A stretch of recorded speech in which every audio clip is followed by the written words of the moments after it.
Tere päevast Indoneesiast. Kui te näete seda täppi seal kõndimas trussikutega reaalselt, siis see on Martin, kelle ma just tooli pealt minema ajasin, sest et mul on liiga suur rambipalavik teiste ees vlogida. Viimati me jäime vist pooleli seal, kus me olime Austraalias lennujaamas ja hakkasime Indoneesia poole sõitma ja nüüd on ootamatult juba mingi 1,5 kuud möödas.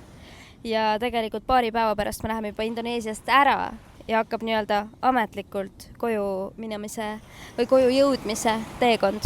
Indoneesias on juhtunud väga palju huvitavaid asju. Muidugi see riik ise on mind väga positiivselt üllatanud.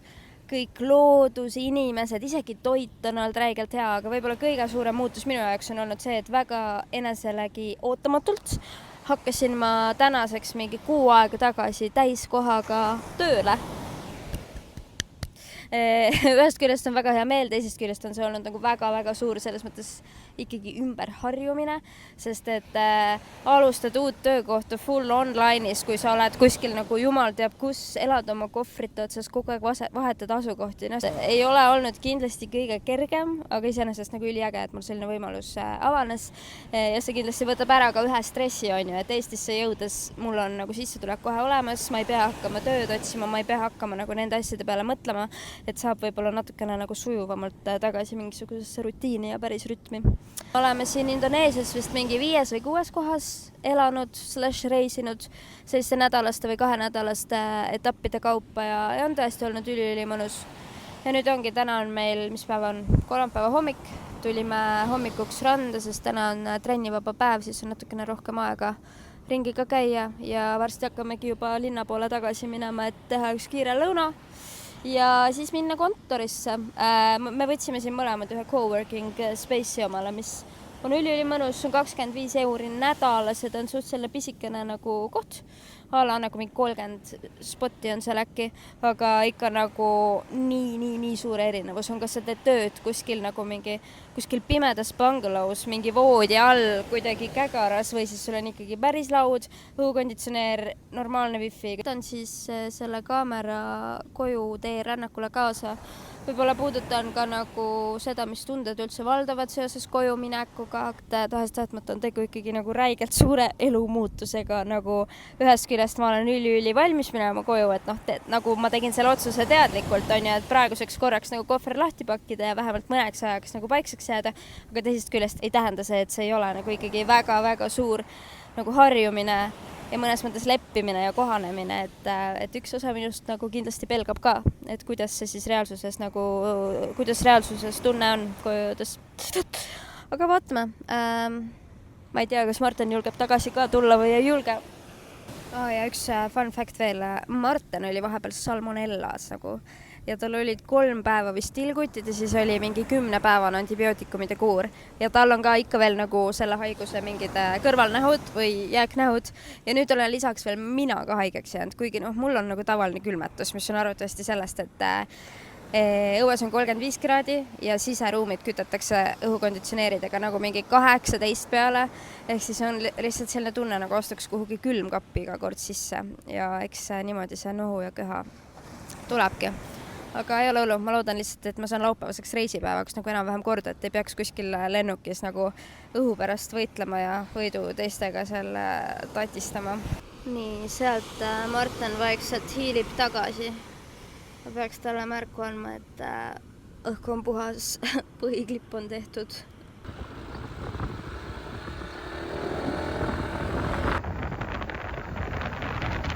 Selamat siang! Kadu või? Aga ma arvan.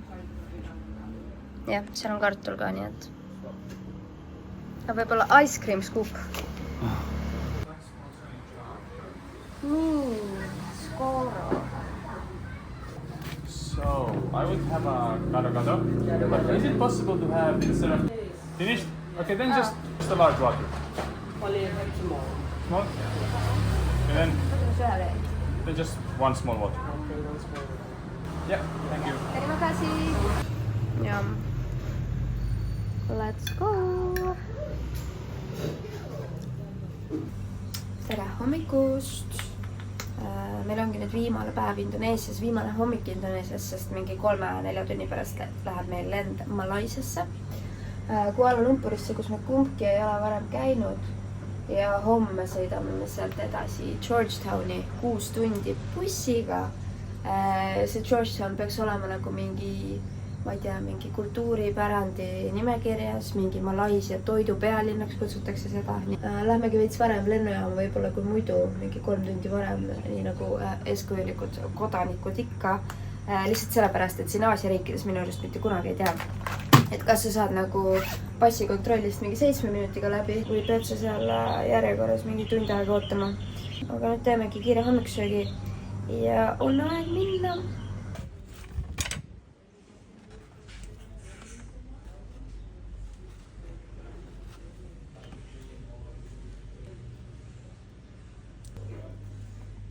Me oleme nüüd lennujaamas. Ja ma teen alati peale reise nagu selles mõttes nagu eelarve kokku võtta, et ma panen nagu jooksvad kulud nagu kirja, kõik mingid majutused, toidud, transpordid, kõik asjad ja siis lihtsalt löön kokku, on ju. Ja mul on nagu mingi mitme aasta jagu datat, mis on muide suht huvitav vaadata, kuidas hinnad on ka täiega kallimaks läinud. Aga selline huvitav tähelepanek siis, et 6 nädalat Indoneesias maksis inimese peale 1600 eurot, mis teeb nädalas 266 eurot selleks, et nagu majutuda, süüa, teha trenni, mingi occasional shopping, kohvid, mingid coworking space'id, kõik sellised asjad. Ja võib-olla võrdluseks, et märtsikuus me käisime 16 päevaks Uus-Meremaal ja seal läks meil 16 päeva 1800 eurot versus Indoneesias 6 nädalat 1600 eurot. Ehk nagu ongi ilmselge, et sa ei saa nagu neid riike ja neid reise nagu omavahel võrrelda, on ju. Aga lihtsalt nii huvitav, kuidas erinevad kohad maailmas on ikkagi nagu nii tohutult erineva hinnatasemega ja nagu ilmselgelt nagu Indoneesias sul kulub elades nii palju vähem kui näiteks Eestis. Sa mõnes mõttes elad paremini, näiteks põhimõtteliselt iga toidukord sööd nagu väljas, kõik mis sa sööd on nagu võib-olla väga värske ja eksootiline ja troopiline, aga nagu samas sa võid saada salmonella ja sa elad ikkagi mingi 3. maailma riigis, on ju, et täiega plussid, miinused ja nagu muidugi see ei ole ka koht võrrelda neid asju, aga lihtsalt ikkagi täiega huvitav näha, kuidas on asjad igal pool. Aga jah, meie lend on 2 tundi edasi lükatud. Nii et me istume nüüd siin teeme aega parajaks ja varsti juba Malaisia poole teele uuesti.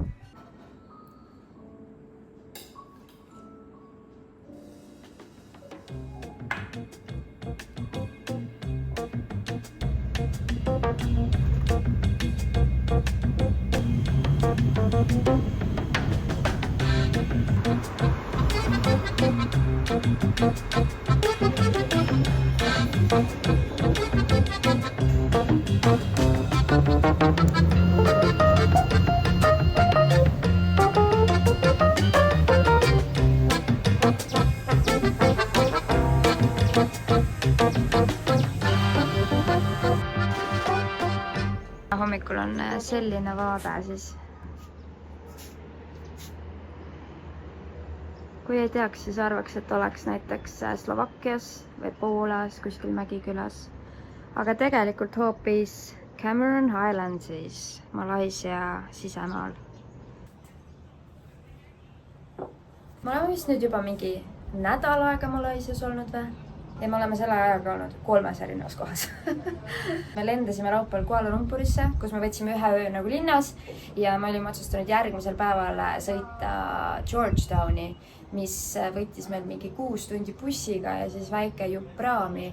Ja Georgetown peaks olema nagu selline mingi Malaisia toidu pealinn, seal on mingi me lihtsalt, et Kuala Lumpur ise on nagu selline ikkagi suht suur nagu city ja võib-olla 1,5 nädalat ei viitsi seal niisama passidelt, siis otsustasime, et sõidame ikka natsise ringi ka. Ja ma ei teagi, Georgetownis suht passisime mingi 3 päeva, seal on nagu selline pisike vanalinna osa, sõime suht palju igasugu head toitu, hästi palju India toitus, seal miskipärast on nagu väga suured India kultuurimõjutused. Ja siis kolmapäeval sõitsime juba 4 tundi nagu või 5 tundi bussiga tagasi Kuala Lumpuri poole, aga rohkem sisemaale. Ja nüüd me olemegi Cameron Highlandsis, mis on põhimõtteliselt nagu mingi teeistanduste kant 1500 meetri kõrgusel ja siin on nii jahe. Nagu sellepärast on mul pusa ka seljas, sest et ma ei tea kuidas, aga ma arvasin, et Indoneesias on palav, on ju. Ja me astusime Malaisias lennuki pealt maha ja see oli nagu next level, nagu siin on nii palju kuumem ja niiskem ja lihtsalt kuidagi nagu raskem kui näiteks Indoneesias, kuigi nagu arvad ka ju, et Indoneesia on obviously väga soe riik. Aga ühesõnaga nüüd siin Cameronis on mingi 20 kraadi, sellest kui pusa on ju, ja see on olnud nagu ühest küljest hästi värskendav, aga teisest küljest on see tekitanud minus nii suure hirmu, sest et see on külm. Nagu mul on 3 päeva järjest olnud lihtsalt jahe. Ja kui ma mõtlen, et tegelikult nagu 20 kraadi päeval või 22 kraadi on ju täiesti tavaline Eesti suvepäev, mida ma tegema hakkan nagu? Ma ei tea, ma ei saa. Ma arvan, ma ei saa, ma lihtsalt ei saa. Aga igastahes ja, siin me eile käisime mingil teeistanduse tuuril, täiega äge on nagu vaadata lihtsalt nagu neid suuri teepõlde ja nagu kuulda, kuidas seda teed siis nagu harvestitakse ja mis osast lehtedest tehakse, mis teed, et see oli nagu hästi äge.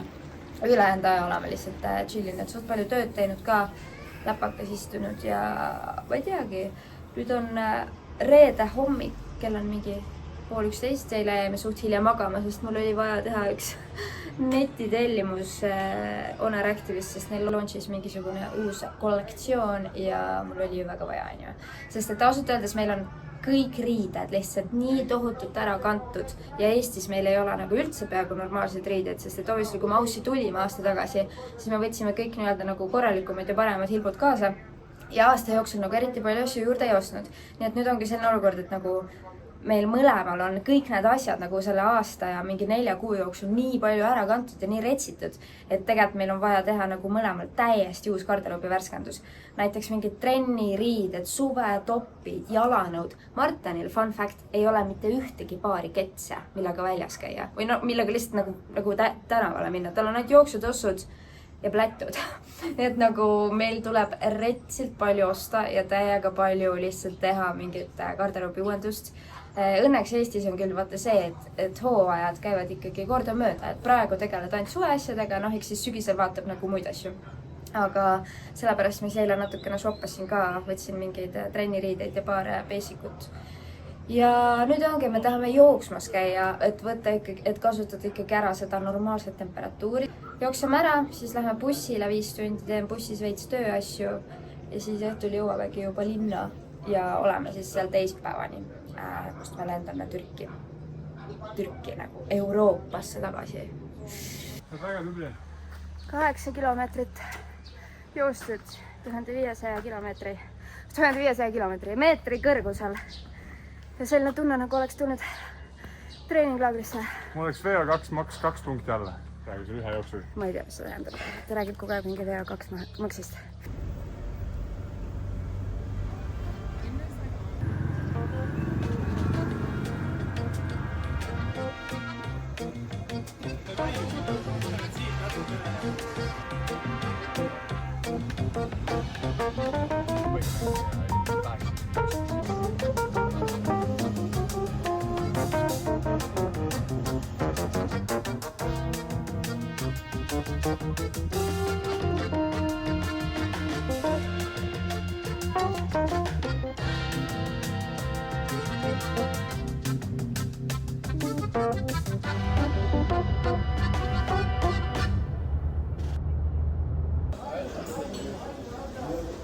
Tere tulemast Türki, siin on kartuli, pelmeenid, jogurti ja ma ei tea, ma eeldan mingi tšilliõliga ja mis need olid, spinati, juustu, aga seal pole ju spinatit pole. Ma ei tea, ju siis läks valesti. No pidid olema spinati, juustu, praetud lavašid, garneering juba.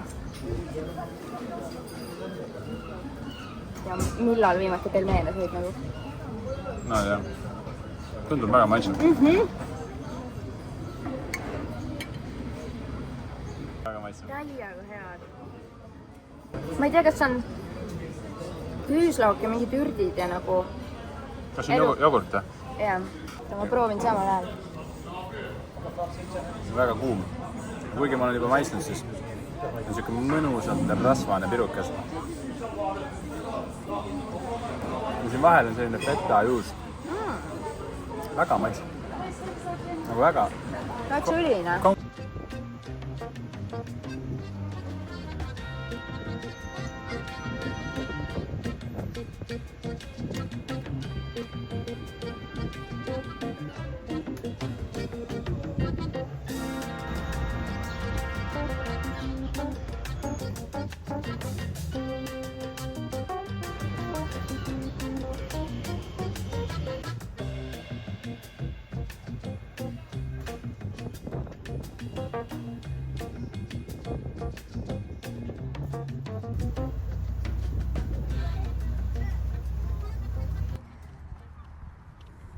Kuidas peaks üks inimene käituma, kui tal on 15 kuu reisi kõige viimane päev? Ma ei tea, kuidas me siia jõudsime, aga it's an end of an era. Me teeme praegu hommikust jalutuskäiku. Enne kui me hakkame pakkima ja enne kui tööpäev hakkab, siis tahaks veel käia turul, Grand Bazaaril, mis on mingi Istanbuli üks mingi põhilisi kohti vist, kus turistid käivad. Ja tegelikult mingi kell 12 peame hakkama juba lennujaama minema, sest et kell 21.00 me maandume Tallinnas ja nagu, ma ei tea, minul on küll nagu nii kahetised tunded, et ja nagu ühest küljest on väga tore koju minna, ühest küljest ma olen nagu nii valmis ja nii tore on nagu kindlasti näha kõiki lähedasi ja käia enda kodus ja nagu elada mingit normaalset eluvahelduseks, aga teisest küljest nagu ma olen algusest peale ikkagi väga peljanud ka koju minekut, sest et ikkagi kui sa oled nii kaua ära ja teed nii palju uusi asju, näed nii palju uusi asju, siis sa inimesena ju nii palju muutud. Ehk siis see, kellena ma lähen täna nagu tagasi Eestisse, ei ole üldse see inimene, kellena ma ära läksin Eestist 15 kuud tagasi. Ma nagu mõnes mõttes täiega pabistan, sest et ma tean for a fact, et ma olen kindlasti nagu romantiseerinud üle seda nagu mingi Eestis elamist ja nagu mingit rutiini ja seda, et sul on actually nagu palju sõpru ja lähedasi inimesi ümber, kellega sa saad aega veeta, kus sa saad käia, kellel sa saad külas käia, et nagu need kõik asjad on hästi toredad. Aga nagu ma olen nagu unustanud tegelikult ära, et argipäev on igal pool nagu argipäev, et ma ei tea, mida? See on kops koos. Ei, ma pabistan, saad aru, ma nii pabistan, sest et nagu, kui sa täna kell 9 maandud Tallinna lennujaamas, on ju, kas sa saad aru, et siis nagu ongi kõik? Aga ei ole kõik. Ei, nagu kõik selles mõttes, et nagu me lähme jälle nagu enda sinna korterisse, siis on nagu see, et sa lähed nagu niimoodi, kui sa niimoodi hakkad mõtlema, siis ongi kõik nagu kuidagi negatiivse alad. Ei, aga see ei ole negatiivne, see on lihtsalt nagu nii tohutult suur muutus, täpselt samamoodi nagu oli hästi suur muutus nagu kolida Eestist ära, siis ma ju samamoodi olin mingi holy shit, mingi, et ma ei tea, mida me teeme nagu ja nüüd ju tagasiminek on täpselt samamoodi, et sa pead nagu nii paljude asjade osas nagu ümber harjuma, ümber mõtlema ja sa oled ju nagu täiesti uus inimene.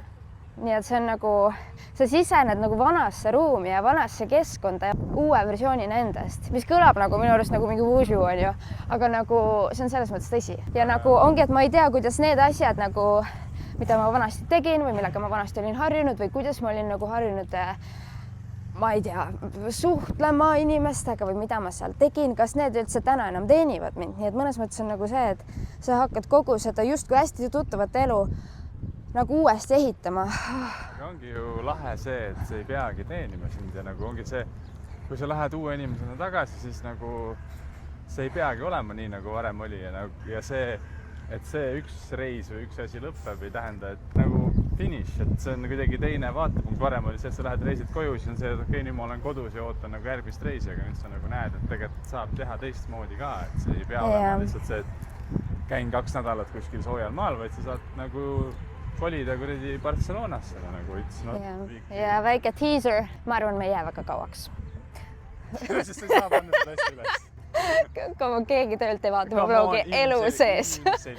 Ühesõnaga, ei, me tuleme ikkagi praegu Eestisse, aga plaanid küpsevad. Lähme tagasi, siin on mingi pidu.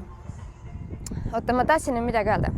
Ja, et ma olengi nagu kõigega sellega nõus, et see on justkui nagu ikkagi hästi äge võimalus ka nagu minna tagasi koju ja vaadata kõike seda nagu uute ja värskete silmade läbi. Aga ma lihtsalt kardan, et mul tuleb nagu mingi deprekahoog või nagu see nagu mingi tuleb. nagu mitte tebreka hooga, aga ikkagi nagu teatud nagu mingi reality check, et fucking hell nagu, et ongi läbi ja et me olemegi tagasi, mis ongi fine, aga lihtsalt see on ikkagi nagu nii palju emotsionaalset nagu harjumist ja nii palju muutusi nii lühikese aja jooksul, et isegi kui sa teed neid teadlikult, siis see ei muutu vaata selle võrra ju lihtsamaks. Ühesõnaga on, mis on, tegelikult ma ootan koju minekut, sest seal on tõesti nii palju toredaid asju vahepeal juhtunud. Nii palju uusi beebisid, uus töö, uus auto. Ma ei tea, et on kindlasti väga palju, mida oodata ja näha ja nagu pole ju paremat asja kui Eesti suvi. Lähmegi nüüd äkki tagasi koju või? Muidu meil läheb kiireks. Mingi 5 tundi on aega ja siis saab meie travel era selleks korraks läbi.